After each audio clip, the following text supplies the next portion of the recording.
proposé de parler. Le cours il est dédié à Leili Nishmat, Sarah Sternam et Saouda Batrana. Alors j'avais préparé sur Hanouka, parce que je pensais qu'on était le 8e jour de Hanouka, je me suis trompé. Mais ce serait sur Hanouka, mais peu importe, ça va un peu au-delà en fait. Donc, faut savoir qu'il y a de nombreuses histoires de victoires du peuple juif dans la Torah. Il y en a eu beaucoup, mais il n'y en a pas beaucoup qui sont célébrés, qui sont rappelés dans le calendrier.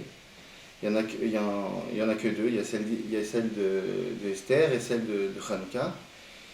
Mais les autres, elles sont passées sous silence, bien qu'il y en a qui sont, on peut dire, de plus grande importance. Je pense par exemple à la conquête d'Eretz Israël, de la terre d'Israël par Yoshua, qui est une guerre de mitzvah qui a été réalisée par Yoshua. Celle-là, on n'en a pas gardé de trace dans le calendrier. Ni la guerre de David Améler, qui est ce qu'on appelle la guerre d'expansion, ce qu'aujourd'hui on appellerait le Grand Israël. David, il a fait des guerres contre des Pélishtim, qui sont aussi des guerres où on était peu nombreux contre des gens qui étaient plus forts que nous, mais malgré tout, on n'a pas gardé de célébration de ces moments-là.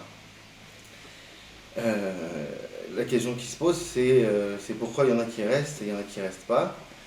A priori, on peut dire tout de suite que si aujourd'hui on continue à célébrer des événements qui se sont passés, c'est que l'idée qui est véhiculée par ce qui s'est passé, elle continue à avoir du sens aujourd'hui au-delà de tout contexte historique ou politique. C'est-à-dire qu'il faut chercher dans chacune de ces fêtes que nous on célèbre encore aujourd'hui un sens qui peut être porteur pour nous, aussi bien que ce qu'il a été porteur au moment où ça a été donné, disons il y a 2000 ans,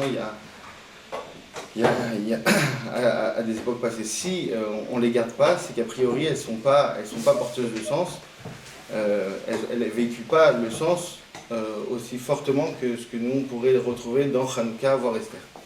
Donc Esther ici c'est pas le sujet.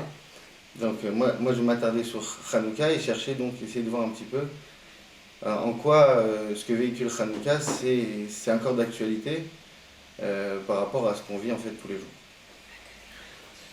La seconde problématique que j'ai, c'est à l'intérieur de cette mitzvah même de Hanouka, il y a une notion qui s'appelle le Pirsoumanes. C'est, comme vous savez, à Hanouka il n'y a rien, si ce n'est le fait d'allumer la Hanoukia. C'est ça la mitzvah de Hanouka, et cette mitzvah de Hanouka, elle a une particularité qui est la mitzvah de Pirsoumanes, qu'on traduit généralement par la publication du miracle, publier le miracle, c'est-à-dire, a priori, c'est le diffuser à l'extérieur, faire savoir ce qui nous est arrivé. Cette traduction, disons, ce sens qui est donné au Pirsoumanes, il est problématique parce que il n'y a pas de trace écrite, si vous voulez, de Hanouka. A priori, si moi je veux faire savoir, on va faire connaître une histoire au plus grand nombre, la meilleure façon de la faire connaître, c'est de l'écrire, c'est de la rendre publique. Et il n'y a pas meilleure façon, si vous voulez, de rendre public un événement qu'en l'écrivant, en le publiant et donc en le donnant à la portée de tout le monde. Ce qui permettra d'être lu, d'être connu, etc. Or, a priori, nous, dans Hanouka, non. C'est même pas une question de rédaction, puisque le livre de Hanouka, disons, il existe. Il a été rédigé, ça s'appelle, chez les Goïms, ça s'appelle Maccabée 1, Maccabée 2. Nous, on appelle ça Megillat Antiochus. C'est des textes qui existent, mais ils ne rentrent pas du tout dans le canon biblique, ça veut dire qu'ils ne font pas du tout partie du Tanakh. Et donc, ils sont pas, pour nous, ils n'ont aucune valeur, disons, juive. Ils peuvent avoir une valeur historique quelconque, mais pas plus que n'importe quel livre d'histoire qu'on pourrait lire au sujet d'Israël, mais elle ne véhicule pas de valeur juive. Donc, mon problème, c'est le suivant. Si le Pirsoumanes, il est traduit par diffuser ou publier le miracle à l'extérieur, pourquoi est-ce qu'a priori, on n'a pas rendu ce livre écrit, pourquoi est-ce qu'on n'a pas écrit ce livre et publié ce livre, on ne l'a pas intégré dans le canon biblique comme n'importe quel autre livre pour pouvoir le diffuser. Donc en fait ce que j'interroge, c'est je redemande à travailler cette notion de Pirsoumanes qui est propre à la mitzvah de Hanouka, c'est-à-dire de publication du miracle. Voilà. Alors, il faut savoir que dans la Gemara, il y a un texte qui relate l'histoire de Hanouka. Il y a un tout petit texte, c'est-à-dire c'est le seul, disons, dans notre Massoret, dans notre tradition, il y a 5 petites lignes à l'intérieur de la Gemara Shabbat qui va relater rapidement l'histoire de Hanouka. Je vous la lis. Donc il y a écrit comme ça, Maï Hanouka. La Gemara elle demande qu'est-ce que c'est Hanouka. Alors, Detanu Rabanan Bekafe Bekislev Yoma de Hanouka Tamia Inun Delo le Mispat Beon Velo le Itanot Beon. Donc c'est les Chachamim ils ont dit que c'est le 25 Kislev, les jours de Hanouka, donc il y a 8 jours de Hanouka pendant lesquels on fait ni Esped ni Ta'anit, ça veut dire on ne prononce pas ni oraison funèbre ni jeûne, on fait pas non plus de jeûne. Pourquoi? Parce que chez Nichnesu Yevanim Lechal, Timu Kolashmanim, parce que lorsque les Grecs ils sont rentrés dans le Beth Amikdash, ils ont rendu impures toutes les huiles qui étaient dans le Echal, ou chez Gavra Malchut Bet Hashmonai, et lorsque Venitzrou, et lorsque la royauté de la maison des Hashmonaïm elle a pris le dessus et qu'elle a vaincu, ils ont fouillé de partout. Velo Matsu et la Parechat Shel Shemen, Shaya Munar Bechotmo Shel Kohen Gadol. Et ils ont trouvé une seule petite fiole d'huile qui était apposée du seau du Kohen Gadol. Et c'est la seule qui était préservée a priori de cette touma, de cette impureté qui avait été faite par les Grecs. Comme vous savez, Velo Ayabo et la Likiam Echad, il y avait de quoi allumer un seul jour. Naase Bonnet, c'est eu un miracle, Veilikum Mimenu Shmonayami. Et avec ça, ils ont pu allumer pendant 8 jours ils ont réussi à allumer la menorah 8 jours au lieu de l'allumer qu'1 jour, avec la petite contenance de la fiole. Donc je veux dire, historiquement, le texte, il n'est pas très... il dit pas grand-chose, il ne dit pas pourquoi ils se sont fait... A priori, il ne parle pas de pourquoi ils se sont fait la guerre. Il y a eu la guerre entre les Grecs et la maison d'Israël. Comment ça s'est passé, comment ils ont vaincu, qui a vaincu.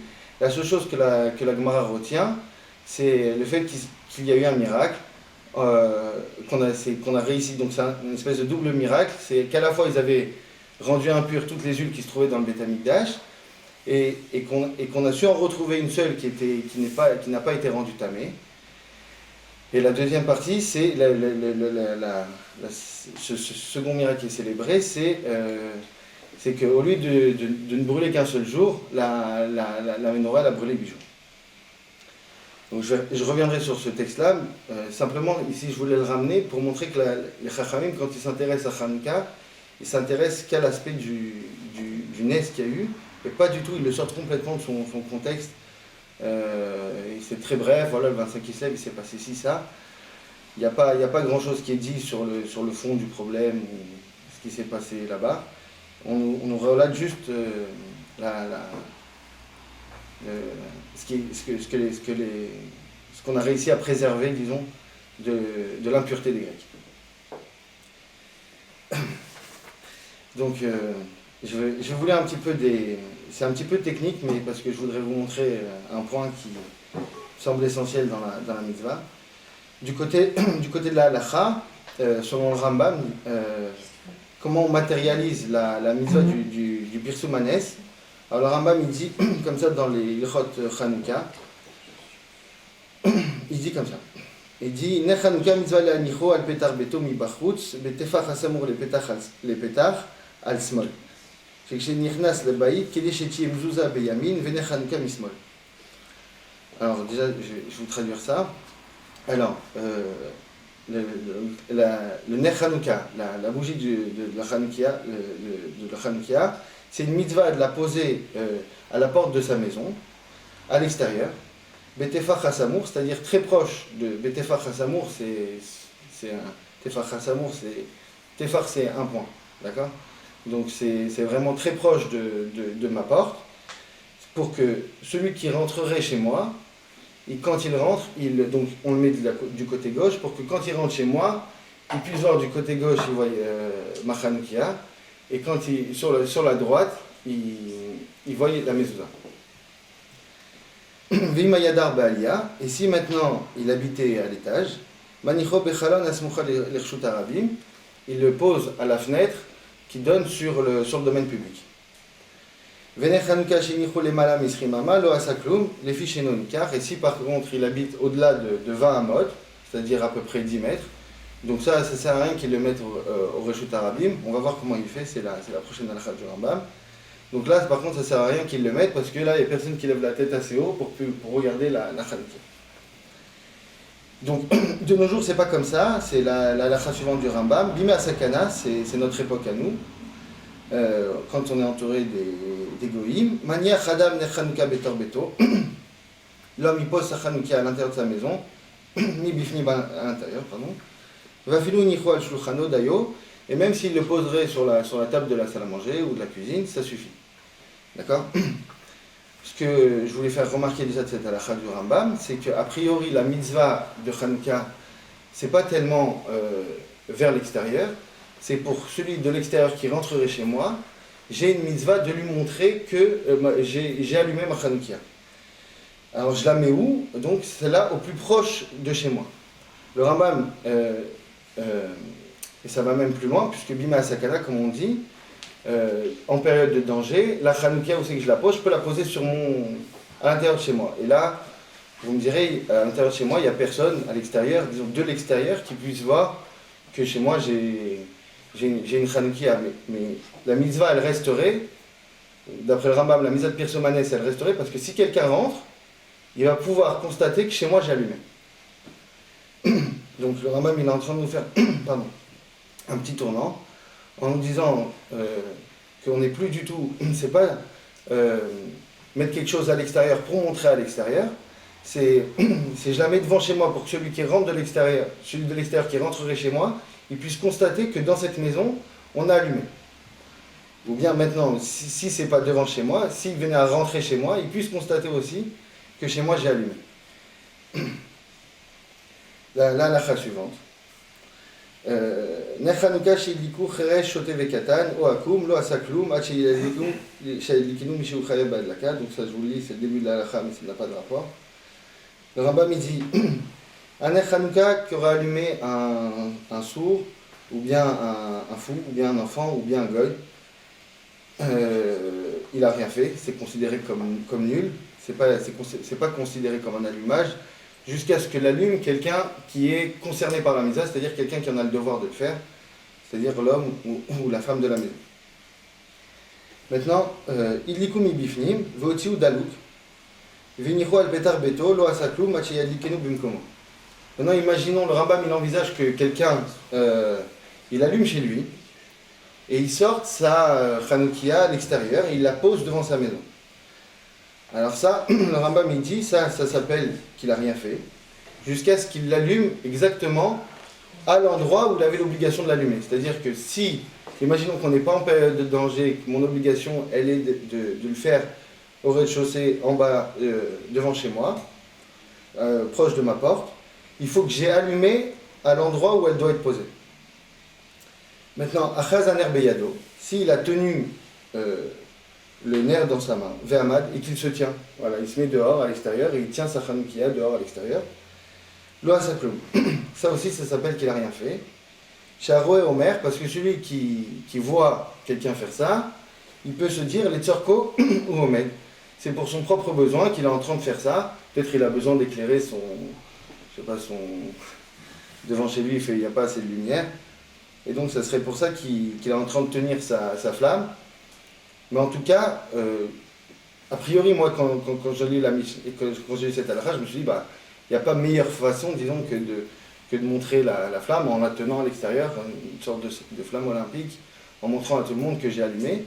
Non, le Rambam, il dit ça, les gens, ils y croiront pas. Ils vont se dire que si tu allumes, c'est pour toi-même que c'est pour ton propre besoin. Maintenant, le Rambam il termine ici. Imaginons que quelqu'un, il avait chez lui une bougie qui a duré 26 heures, il était Erev Shabbat, il a allumé sa Hanoukia avant Shabbat, et il voit qu'elle a tenu jusqu'à Motzei Shabbat, et il ne veut pas rallumer. Il dit, voilà, ça va me servir de ner Hanouka. Alors le Rambam il dit, non, il doit éteindre, refaire la bracha et rallumer. Pourquoi? Parce que c'est le fait d'allumer la Hanoukia qui consiste la mitzvah, qui est la mitzvah, et pas le fait de la poser. Donc, le Rambam il est en train de dire ici que ce qui compte dans la mitzvah de Hanouka, c'est d'allumer la Hanoukia, pas d'avoir une Hanoukia allumée chez soi, mais c'est d'allumer une Hanoukia. Parce que si j'avais une Hanoukia qui était déjà allumée, eh ben, je suis obligé de l'éteindre pour pouvoir. Excusez-moi.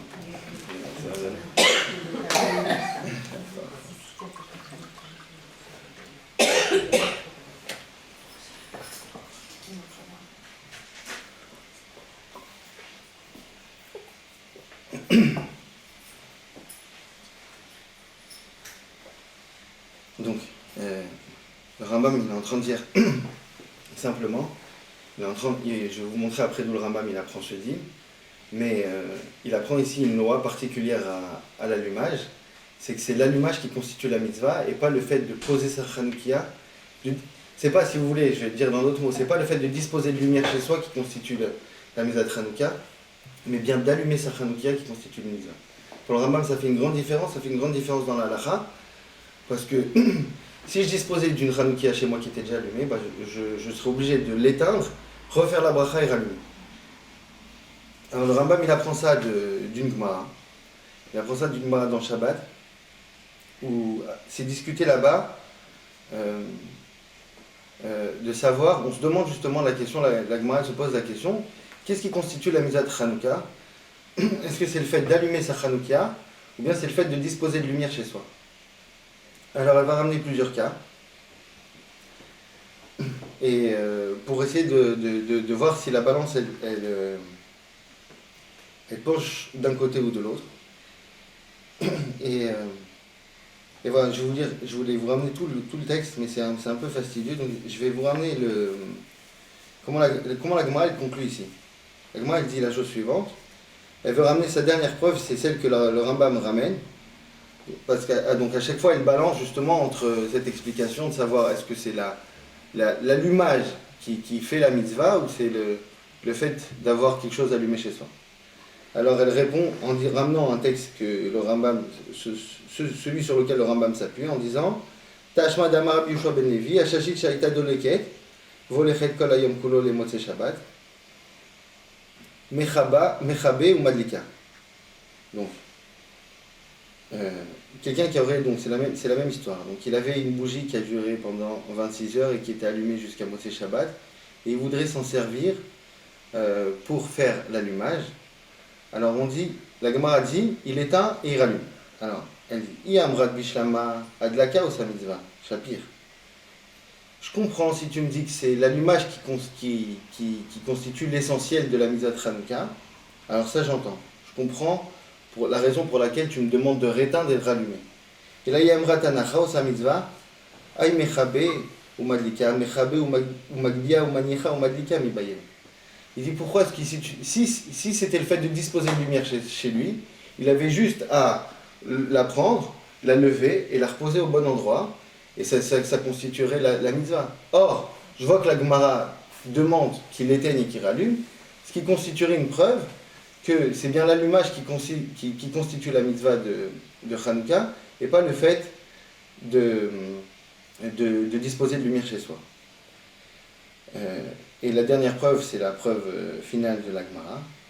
Elle dit Vod mideka mevachina nasher ki deshanu bemitzvota betzivanu leadlik nechanouka shma mina adlaka ose mitzvah shma mina.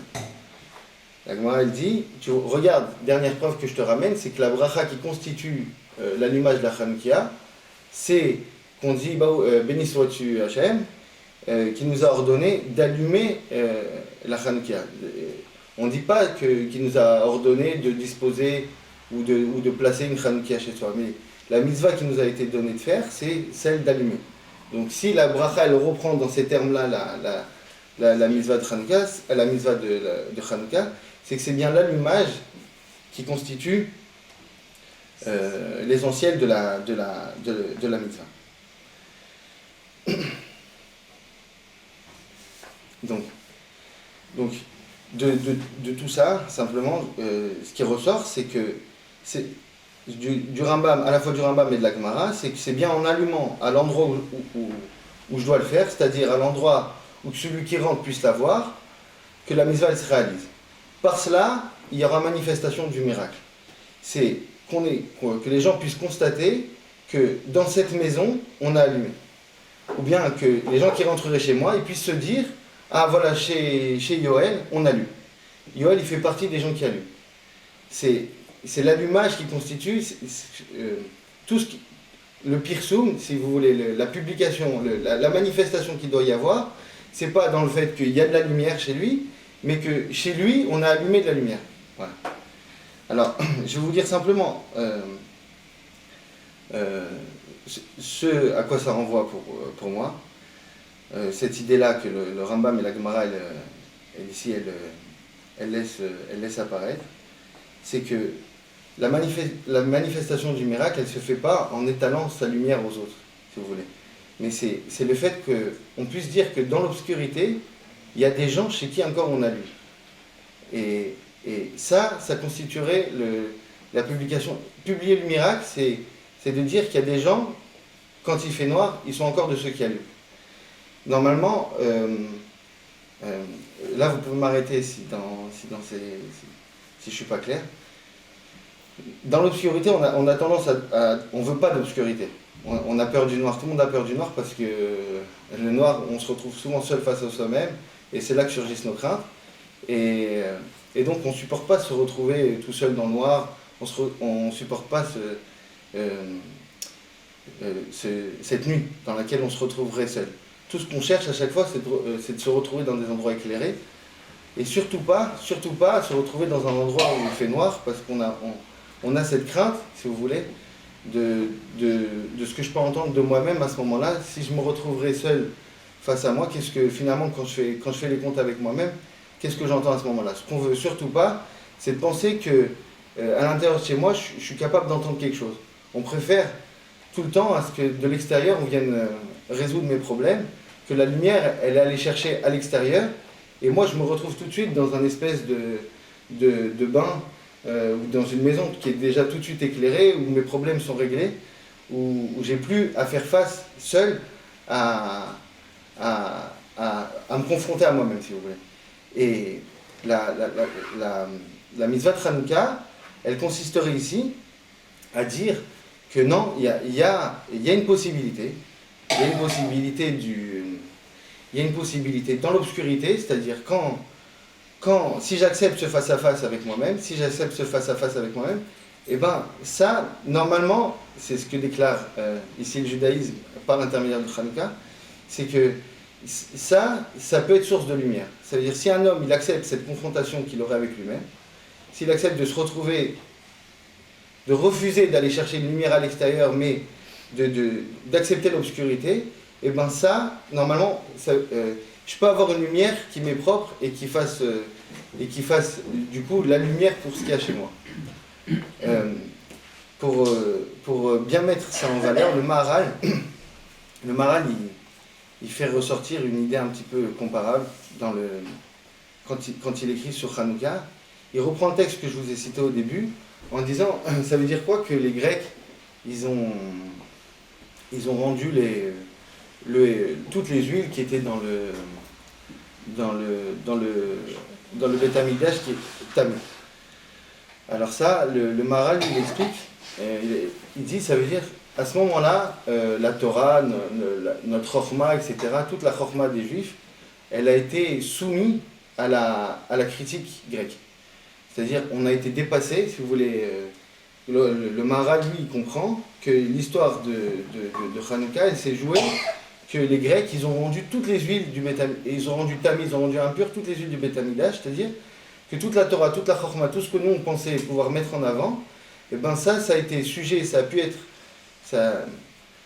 a été mis à la critique des Grecs, et si vous voulez, ça a été, le Maharal, il ose le dire, complètement dépassé par la sagesse grecque, ou par les idées grecques, et nous, on a été complètement perdus avec ce truc-là, et donc ils ont réussi à mettre à néant, à rendre dans le langage du texte, ça s'appelle être rendu impur.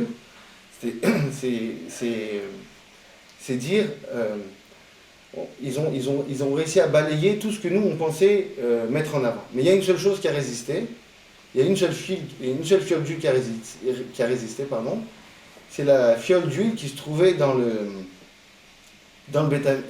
Kodesh HaKodashim, parce que c'est celle-là qu'on a retrouvée avec le sceau du Kohen Gadol, c'est celle qui se retrouvait dans le Kodesh HaKodashim.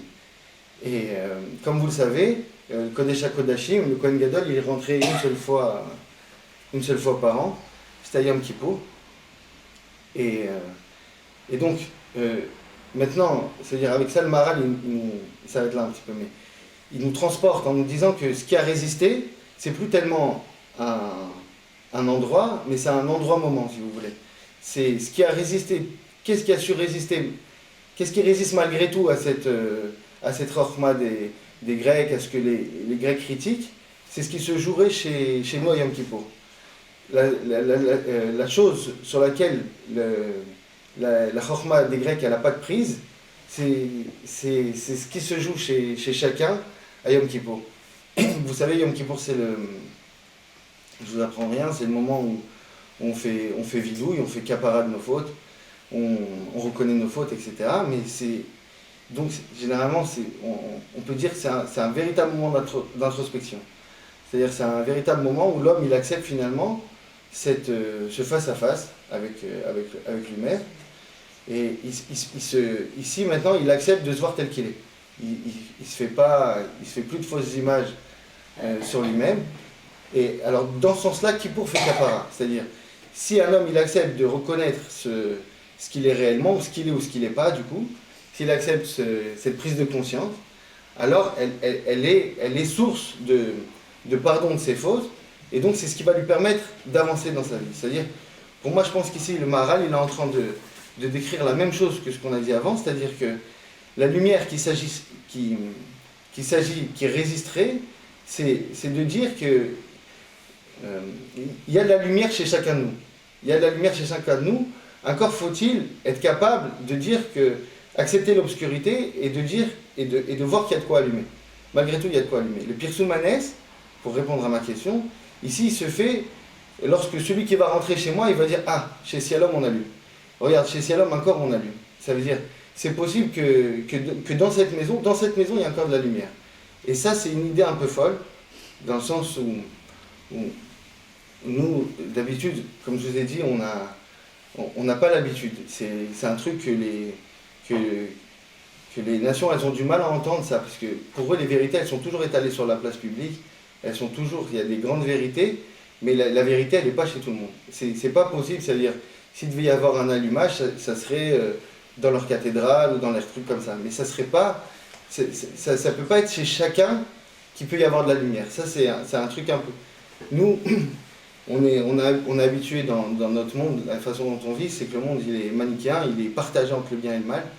Et tout de suite, c'est soit les choses elles sont clairement établies, soit les choses elles sont bien, soit elles sont mal, mais il n'y a pas un espèce de mélange. Et nous, la Torah ici, elle proposerait quelque chose de complètement différent à Hanouka en disant si, c'est que dans le noir que tu peux allumer. Allume, et il n'y a que de là que peut jaillir de la lumière. Donc elle véhicule une valeur qui dépasse largement le cadre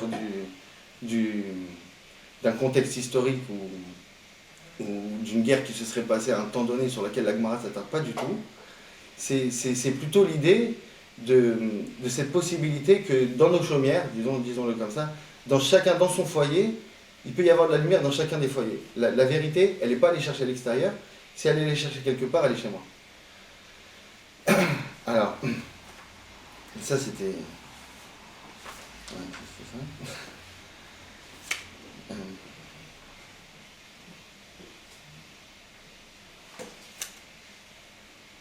Ouais. Je voulais rajouter quelque chose parce que comme on est sorti de Hanouka, que cette chose-là, il y a un texte qui est ramené, que j'ai entendu, qui relate aussi cette idée-là, et qui, en réalité, qui se joue dans la Torah elle-même, la façon dont la Torah, elle se propage à l'intérieur de nos cercles. C'est-à-dire, il y a une question qu'on peut tous se poser sur le... On peut se demander des fois, c'est étrange que les nations, elles n'hésitent pas à, à véhiculer leurs idées à l'intérieur des journaux, à faire des débats télévisés, à exprimer leurs idées à la radio. Mais c'est rare que les gdolim chez nous, les grands, ils viennent et ils commencent à brandir les idées que véhicule la Torah, ils les mettent sur la place publique, ils écrivent dans... Il y a des pages qui sont réservées à ça dans les grands journaux, dans le monde ou dans les trucs comme ça, c'est les débats, les idées, les machins. Il y a des gens de chez eux, il y a plein de gens de chez eux, de toute obédience, mais chez nous, il n'y a personne. Il n'y a jamais personne. Et c'est assez bizarre, à vrai dire, a priori c'est quelque chose d'assez bizarre, parce que sinon on pense que la Torah elle véhicule des idées qui sont essentielles et qui sont pleines de sens, alors pourquoi elles ne sont pas dites nous aussi sur la place publique? Pourquoi est-ce que nous, elles ne sont jamais dites comme ça? Pourquoi ça se passe toujours comme fait M. Zekri à l'intérieur des maisons, ou bien dans les Beth Midrash, dans les Bate Midrashot, ou dans les choses comme ça? Pourquoi c'est jamais étalé en face de tout le monde? Alors, la Gemara, elle répond à ça. C'est une histoire assez étrange. Elle dit Pamachat Gaza Rabbi Shelo Yeshanu le Talmidim Bashut. Une fois, Rabbi, il avait décrété à ses élèves qu'ils ne devaient pas aller enseigner la Torah à l'extérieur. Il leur avait dit ça se passe au Beth Midrash.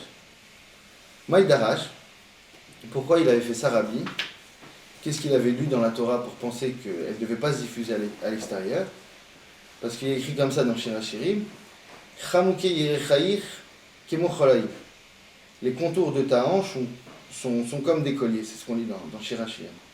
Alors il dit Ma yerer baseter, av divrei Torah baseter. De la même façon qu'une hanche, c'est quelque chose qui reste toujours voilé, qui reste toujours caché, c'est pudique comme ça. Alors aussi, les paroles de la Torah, elles doivent rester de ce domaine-là. Alors Yatsa Rabbi Chia, Rabbi Chia, il est sorti. Veshana lishne bnei achiv bashuk, il est Rava ou le Rabba bar Bachana. Il est sorti, il a enseigné la Torah à deux personnes, c'était ses neveux. Ouais. Dans le chouk, il a enseigné devant tout le monde. C'était Rav et Rava bar Bachana. Shama Rabbi, quand Rabbi il a entendu ça, que son élève n'avait pas écouté ce qu'il avait demandé de faire, Ikpid. Il a mal pris. Alors, Ata Rabbi Chia l'itrazélé, donc Rabbi Chia il est venu se présenter à lui. Et alors, Amarle Aye Mikorelecha Bachut. Il lui a dit, quand il a vu son élève rentrer venir lui parler, il a dit regarde si on ne t'appelle pas à l'extérieur. C'était une façon de lui dire je veux pas te voir. Ouais. Tu as voulu parler à l'extérieur, retourne à l'extérieur. Je veux pas te voir chez moi. Alors bon, Yada de Nakat Milte Bedate, Nags Nezifuta Benafshe.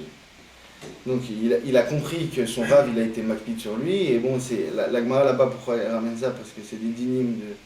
Si un rave il met quelqu'un en hidou, il retranche quelqu'un, alors comment il doit se comporter par rapport à ça? Donc, en tout cas, ici, la Gemara nous explique, elle fait une interlude en nous disant que Rabbi Chia, il a compris qu'il ne voulait plus le voir, donc il a fait comme si qu'il avait été mis en retranchement par son rave. Donc pendant 3 jours, il ne s'est pas approché de son rave, il s'est mis à l'écart, il s'est complètement séparé de la foule, jusqu'à ce que Rabbi il accepte de le revoir au bout de 3 jours, etc. Mais la Gemara continue, elle lui demande Maïtama Avad Morachi. Rabbi lui dit mais pourquoi t'as agi comme ça alors que moi j'avais dit de ne pas le faire. Alors il lui a dit Amarle dirtiv Chochmot Bachut Starona. Il lui dit parce qu'il y a écrit dans un pasouk que les Chochmot, les sagesses, elles vont crier dans la rue. Donc il a pensé que la Chochma, donc du coup la Torah, elle doit être dite dans la rue, elle doit être criée dans les rues, elle doit être dite sur la place publique. Alors Amarle im karita lo shanita, v'im shanita lo shilashta, v'im shilashta lo pirshulecha. Il dit, si tu l'as lu une fois, tu ne l'as pas répété, et si tu l'as répété, tu ne l'as pas fait 3 fois, et même si tu l'avais fait 3 fois, c'est qu'il n'y a personne qui te l'a bien expliqué. quand on dit Chochmot Bachut Tavona, quand on dit ce passage que les Chochmot elles doivent crier à l'extérieur, il faut lire ça Kidei Rava. Il faut lire ce passage comme l'a expliqué Rava, Damar Rava, parce que Rava dit Kol haosek baTorah mibifnim, Torato mecharezet alav mibachutz. Ça, tout celui qui étudie la Torah, qui s'occupe de la Torah à l'intérieur, chez lui, disons, dans les maisons, bien à l'intérieur des murs, quoi, disons. Alors la Torah, elle va, par contre, elle criera sur lui, elle dira quelque chose de lui. Mais pas à l'extérieur. C'est pas que toi tu dois aller crier la Torah à l'extérieur, mais que c'est bien, c'est à l'intérieur, c'est le mouvement, c'est ce qui se passe dans ton intimité.